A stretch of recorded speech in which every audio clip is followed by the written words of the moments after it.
दोस्तों एक ऐसा कमेंट यानी कि दोस्तों क्वेश्चन जो कि हर महीने में 1 या 2 बार आ ही जाता है, और वो दोस्तों जब आप कमेंट सुनिएगा तब दोस्तों आपका भी हो या ना हो एक बार जरूर आप भी किए होंगे। मतलब कि दोस्तों क्वेश्चन यह रहता है उन सभी का कि मैंने एक PNR नंबर में मैंने एक टिकट में 4 लोगों का टिकट बुकिंग किया है और वेटिंग लिस्ट में टिकट बुकिंग किया था।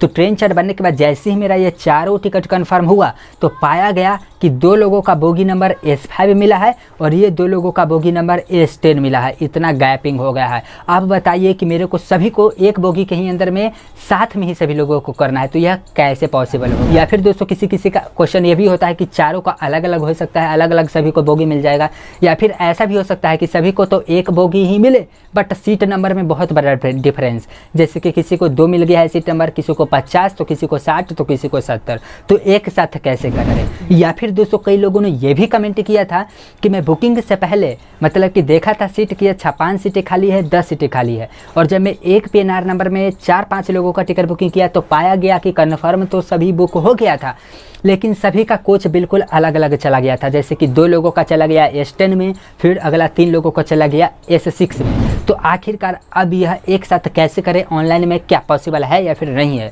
और आखिरकार अब हमें क्या करना चाहिए? सो दोस्तों फाइनली देखिए, अगर आप इंडियन रेलवे में टिकट बुकिंग कर रहे हैं, अगर आपका सबसे पहले मैं मानता हूँ वेटिंग में टिकट बुकिंग किए थे एक PNR में 1 से ज़्यादा लोगों का, और अगर आपका वेटिंग टिकट कन्फर्म हो गया है तो सबसे पहले एक बोगी में ही हुआ है लेकिन सीट नंबर में बहुत बड़ा डिफरेंस हो गया है, मतलब कि कोई सीट के कोई बोगी के पहला केबिन में है, कोई लास्ट केबिन में है या फिर बीच केबिन में है, तब दोस्तों या फिर दोस्तों दूसरा मान सकते हैं कि आपका बोगी ही अलग अलग हो गया है, कोच ही अलग अलग मिल गया है। दोनों टिकट तो कंफर्म हो गया है बट कोच अलग अलग मिल गया है, तो क्या एक साथ करने का कोई उपाय है? तो दोस्तों बिल्कुल कोई ऐसा उपाय बिल्कुल नहीं है। ऑनलाइन में कोई भी वीडियोस देख करके टाइम खराब मत कीजिएगा, ऐसा कोई रूल नहीं है। दोस्तों अगर आप 1 से ज़्यादा लोगों का वेटिंग में टिकट बुकिंग किए हैं, ट्रेन चार्ट बनने के बाद कन्फर्म हो गया है और कन्फर्म इस तरीके से हुआ है कि आपको एक साथ मिला ही नहीं कोई कोच नंबर या फिर कोई सीट नंबर, दोनों अलग अलग मिल गया है, तो दोस्तों आपको अलग अलग ही ट्रैवल करना पड़ेगा। आप एक साथ करने का प्रयास करिएगा, तो ऐसा कोई रूल नहीं है। अब दोस्तों मैं बात कर लेता हूँ एक साथ करने के लिए तो आपको क्या करना होगा। तो दोस्तों अगर आप वेटिंग में टिकट बुकिंग कर लिए थे, कन्फर्म होने के बाद एक साथ करना चाहते हैं, तो दोस्तों आपको ट्रेन मतलब कि आपको ट्रेन के अंदर में सभी पैसेंजर के साथ ही मैनेज करना पड़ेगा।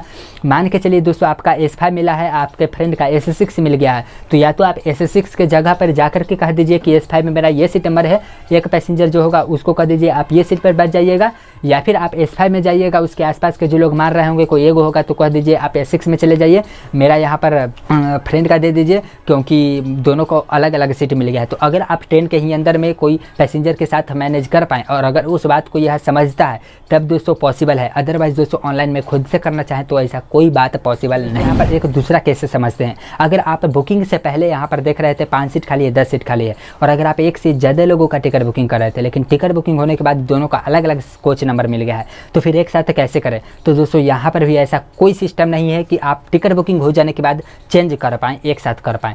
दोस्तों टिकट बुकिंग से पहले 100% गारंटी देता हूँ कि आप एक कोच के ही अंदर में ज़रूर बुक कर पाइएगा। तो दोस्तों आपको करना क्या होगा, जब भी आप लोग ऑनलाइन टिकट बुकिंग करिएगा तब दोस्तों बुकिंग करने के साथ में आप 1 से ज़्यादा लोगों का बुकिंग कर रहे हैं, तब दोस्तों बुकिंग करने के टाइम में आप जिस पेज पर नाम लिख रहे होते हैं उसी पेज पर एक होता है रिजर्वेशन चॉइस ऑप्शन। तो दोस्तों रिजर्वेशन चॉइस पे क्लिक करने के बाद आपको क्लिक करना है book only if all berth are in same coach. इसका मतलब हुआ दोस्तों कि अगर आप 1 से ज़्यादा लोगों का टिकट बुकिंग कर रहे हैं तो सभी लोगों का टिकट बुकिंग तब और तभी होगा तब एक कोच के ही अंदर में सभी को बर्थ मिले। तो दोस्तों अगर ऐसा हुआ तो टिकट बुकिंग हो जाएगा, और अगर ऐसा नहीं हुआ तो पैसा तो कट जाएगा लेकिन टिकट बुकिंग नहीं होगा। तो दोस्तों चिंता करने की बात बिल्कुल भी नहीं है, पैसा सारा के सारे रिफंड है। मतलब कि दोस्तों फाइनली टिकट बुकिंग हो जाने के बाद कोई भी ऑप्शन नहीं है कि आप चेंज कर सकेंगे। जैसे कि मैंने बताया पैसेंजर के साथ ही ट्रेन में मैनेज करना पड़ेगा, बात को समझे तो ठीक, वरना दोस्तों आपको उसी समस्याओं के साथ आपको ट्रैवल करना होगा। लेकिन दोस्तों दूसरा कंडीशन है कि बुकिंग से पहले आप लोग ऑनलाइन में ज़रूर कर सकते हैं book only if all berth are allotted in same coach. अगर ये ऑप्शन आप सिलेक्ट करते हैं तो जब भी टिकट बुकिंग होगा, आप 6 लोगों का भी बुकिंग कर रहे हैं तो सेम कोच, एक कोच के ही अंदर में बुकिंग होगा, अलग अलग कोच तो बिल्कुल नहीं जाएगा। तो दोस्तों आप यह बात को मान सकते। तो दोस्तों फाइनली आज के इस वीडियो से मैंने आप सभी लोगों को इस कमेंट का रिप्लाई मतलब कि दे दिया है वीडियो के माध्यम से। दोस्तों आई होप आप सभी लोग समझ गए होंगे बिल्कुल अच्छी तरीके से, मुझे आशा है। सो दोस्तों अगर आपको यह वीडियो पसंद आई हो तो प्लीज़ इस वीडियो को लाइक शेयर कर दीजिए, और अगर आप हमारे चैनल पर नए हैं तो प्लीज़ हमारे चैनल को सब्सक्राइब कर दीजिए। मैं इसी तरीके का इन्फॉर्मेशन देता रहता हूँ। चलिए फिर मिलते हैं कल और इंटरेस्टिंग भर वीडियोज़ में, तब तक के लिए जय हिंद, जय भारत, जय श्री राम। और हाँ दोस्तों, रेलवे के इन्फॉर्मेशन से और वीडियोज़ देखना चाहते हैं तो इसके बाद एक वीडियोज़ आएगा, आप वहाँ पर क्लिक करके देख सकते हैं। मैं आपसे वहीं मिलता हूँ। बाय।